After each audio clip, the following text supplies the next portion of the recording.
भारतात एक गाव आहे जिथे जुळी मुलं होणं एवढं सामान्य आहे की ते गावच ट्विन बेबीज साठी प्रसिद्ध आहे. केरळ राज्यात मल्लापुरम जिल्ह्यात एक लहानसं गाव आहे कोदिनी. साधारणतः 2000 कुटुंबांचं हे गाव, पण विशेष लक्षात येतं कारण इथे आजपर्यंत 400 पेक्षा जास्त जुळी मुलं जन्माला आली आहेत. या गावात जुळी मुलं होण्याचं प्रमाण सामान्य जगाच्या तुलनेत 6-7 पट जास्त आहे. गावातल्या शाळांमध्ये एकाच रंगाचे, एकाच चेहऱ्याचे, एकाच वयाचे मुलं इतकी जास्त आहेत की शिक्षकांनाही ओळखणं कठीण होतं. वैज्ञानिकांचं मत काय?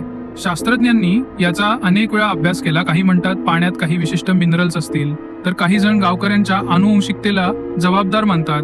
पण आजपर्यंत कोणतीही पक्की वैज्ञानिक कारणं सापडलेली नाहीत. एक गाव, एक रहस्य आणि हजारो जुळ्या आठवणी. तुम्हाला माहित होतं का हे गाव? लाईक करा, शेअर करा आणि अशा अजब भारतातल्या कथा पाहत राहा.